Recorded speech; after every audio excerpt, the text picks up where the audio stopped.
I don't know what star preacher got hurt and how I got here this morning, but I'm happy to be here with all of you. I am bringing you greetings from the NC Black Alliance, where I am the faith-based engagement director throughout the state of North Carolina, and where Greensboro is actually my home. So I'm just happy to be here with all of you today. I've been given the assignment to encourage the young folks to vote, the young people to vote. And I've been told, yes, I've been told that some of our young people are still on the fence.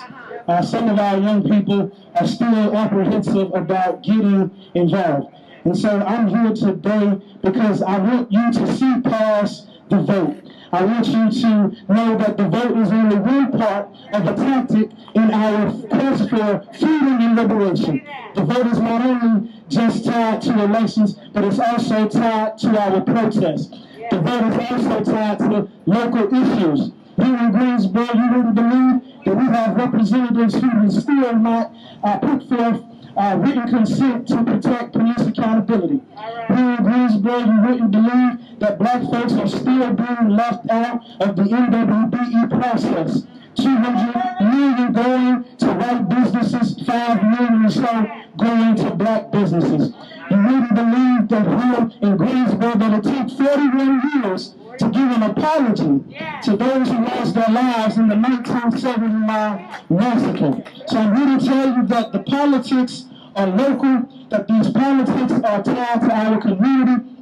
Let's use this vote to raise the consciousness within our community and to build black political power within our community. And I'll say this and I'll take my seat.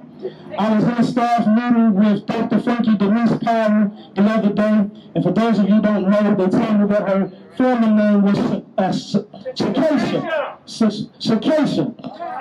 Dr. Powell was on the call the other day, and she reminded us that in 1979 she was present at the massacre, and that she was 8 months pregnant at the time when she was shot at the massacre.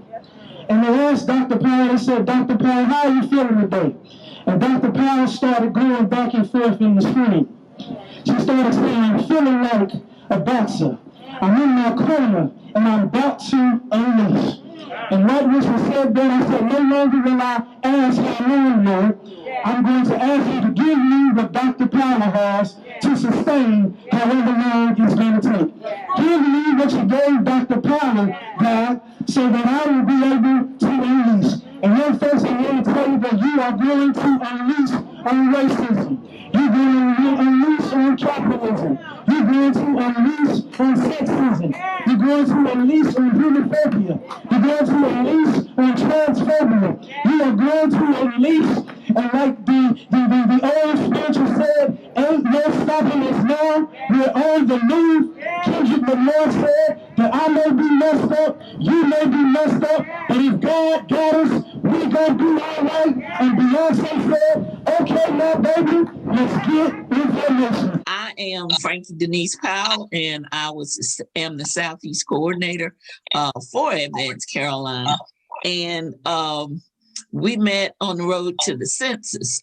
We've had a census grant, and so early on, we were stuck and we hit a wall. And I don't know where Paul Matthews went, because I needed him to testify, because in phase 2, the intervention was North Carolina Black Alliance and the faith-based, led by CJ and Reverend CJ.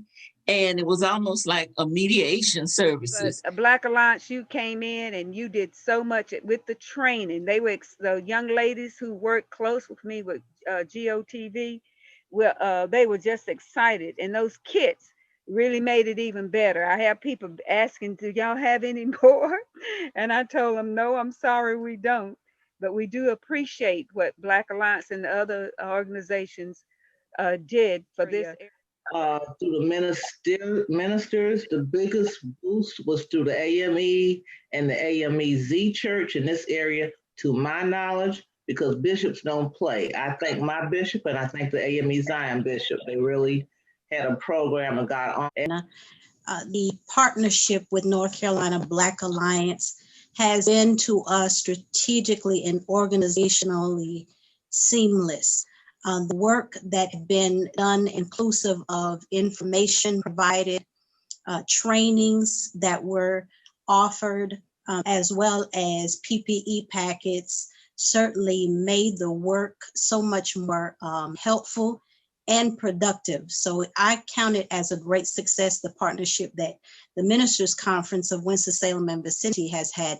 And through our organization, we have connected, in addition to just being on the ground and getting people registered to vote and getting them to the polls. We had partnered as well with BPAL and with North Carolina Democracy. And as a bivocational pastor, I work with a grassroots organization that is called Neighbors for Better Neighborhood, and I am the asset-based community development coordinator. And I have working for me resident leaders in different neighborhoods. And so with all of those connections, we're able to provide some of the PPE materials to our resident leaders, as well as to our pastors and clergy and lay members that are members with the Ministers Conference, Winston-Salem and vicinity. So for us, it has certainly been strategically and organizationally seamless. We have been able to certainly provide those PPE kits to ensure that everyone had an opportunity to do something hands-on, to participate, and to provide what was necessary to all those who came to the polls to vote. And so I am certainly very happy, honored to have had the partnership from the Ministers Conference perspective, but also with all the other organizations that we were able to funnel our resources through NC Black Alliance through. So we are certainly excited and happy with this partnership and look forward to some further partnerships. The information alone was great, but the PPE kits were an addition that went beyond to ensure that people were connected, that we reached the people that needed to be reached and got them out to register to vote and to the polls. I have to say what it has done for the Ministers Conference is that we have considered the work that is necessary.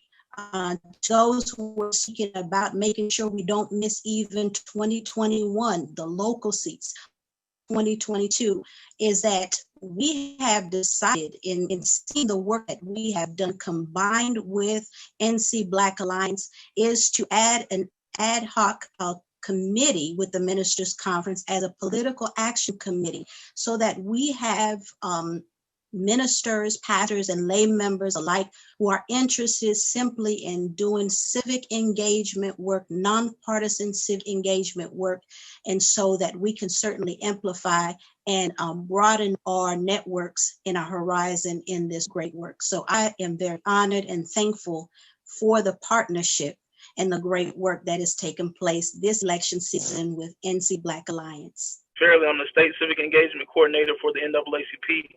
And I also, too, am in Salisbury, just like Ms. Perry stated.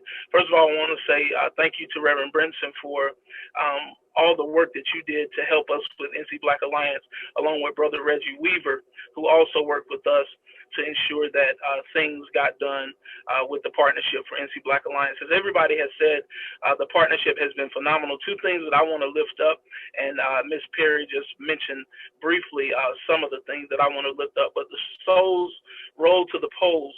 We had 2 Sundays of early voting here, and as you stated, we had a plan that we put on paper that we wanted to at least get 1,000 people within the 2 Sundays, and of course we broke that goal on the first Sunday as well as the second Sunday as well.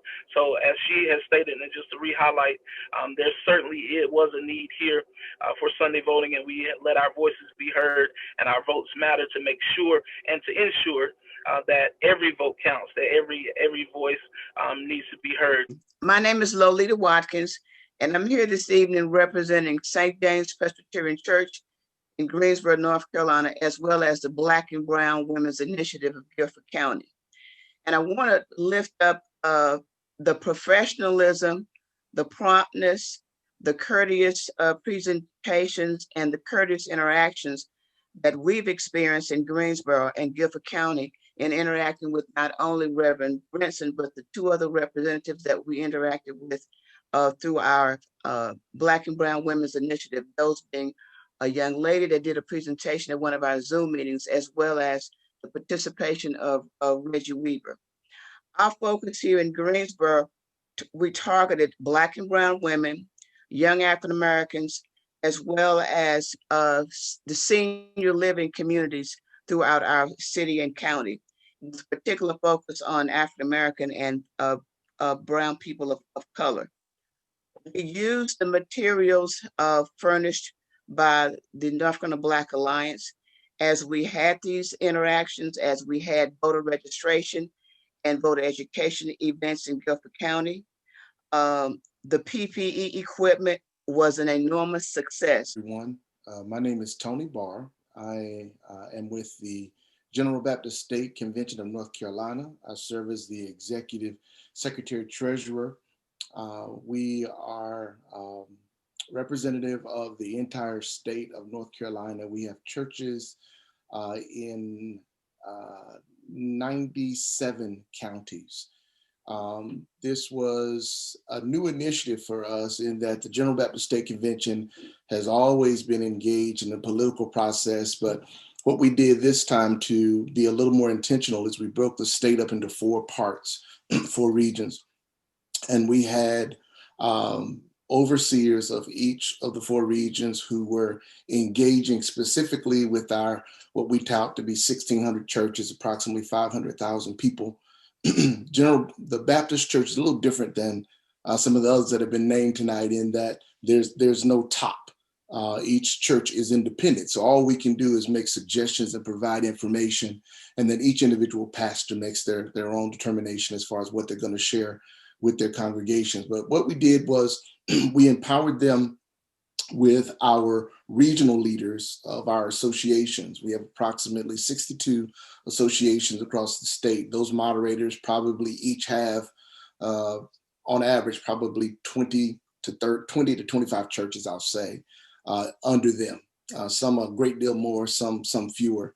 And so they were to engage with those associational leaders, which we call moderators, and they were to engage with the pastors, and we were disseminating information that way to encourage our pastors. And the relationship with North Carolina Black Alliance was tremendously helpful to us in that the packets had talking points in it. Our pastors, the weight on our pastors' shoulders is immense right now, which I'm sure many of you can identify with.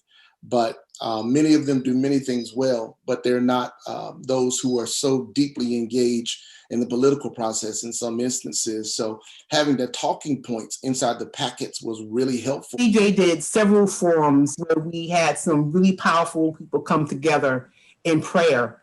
CJ, I want to thank you for that because that helped me as well, to keep me focused on the things of God and not the things of evil men, because we saw evil men doing a whole lot of stuff this year.